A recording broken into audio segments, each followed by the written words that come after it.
ایک نئے بجٹ کی آمد پر یقیناً قوم منتظر ہوتی ہے کہ اس بجٹ میں کیا ہوگا عوام کے لیے.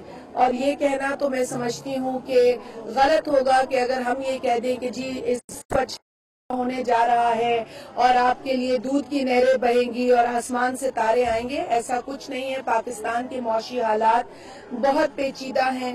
گزشتہ 4 برسوں میں جو حکومت رہی ہے اس نے حکومت میں آنے سے پہلے تو بہت بڑے دعوے کیے. 1 کروڑ نوکریاں، 50 لاکھ گھر، اور ٹیکسز نہیں بڑھائیں گے، IMF سے لون نہیں لیں گے، جو لون لیتے ہیں وہ برے لوگ تھے اور جو ٹیکس بڑھاتے تھے وہ چور تھے.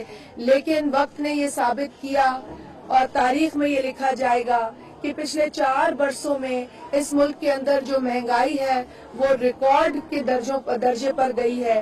70 برس کی تاریخ میں اتنے ٹیکسز نہیں بڑھے، اتنا قرضہ نہیں لیا گیا جتنا پچھلے 4 برسوں کے حکمرانوں نے لیا ہے. اور وہ حکمران جو بہت بڑی باتیں کرتے تھے، بہت بڑے دعوے کرتے تھے، جھوٹ پہ جھوٹ بولتے تھے، لوگوں کو بے وقوف سمجھتے تھے اور بے وقوف بناتے تھے.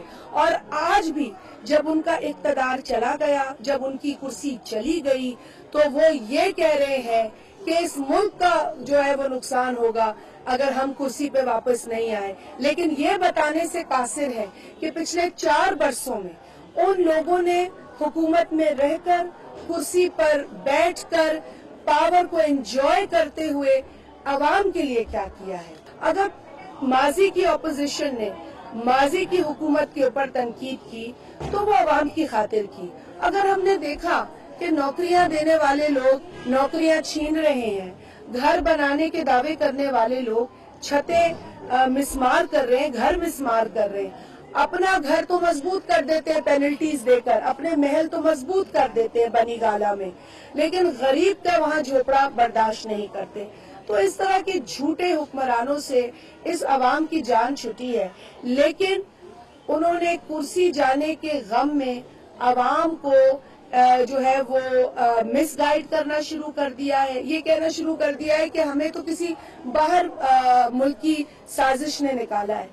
اس حکومت نے اگر کوئی مشکل فیصلہ لیا جو ہمیں لینا پڑا اس 1.5 ماہ کے جو ہے وہ اقتدار کے اندر، تو یقیناً اب ہم تو یہ نہیں سمجھتے کہ جی عمران خان کو گالی دے کر مسئلہ حل نہیں ہوگا. جو عمران خان سمجھتا ہے کہ کسی کو گالی دے کر پاکستان کے مسئلے حل ہوں گے.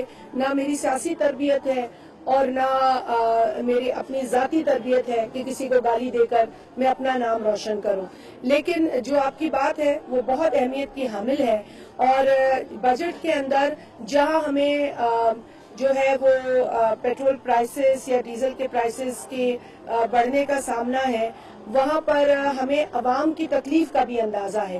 ایک ریلیف پیکج 28 ارب روپے کا یہ جیسے آپ کو میں نے بتایا کہ اناؤنس کر دیا گیا ہے. اس سے مزید بھی اس طرح کے پیکجز جو ٹارگیٹڈ سبسڈی کی شکل میں ہوں گے، کیونکہ اب ہمیں ٹارگیٹڈ سبسڈی کی طرف جانا ہوگا.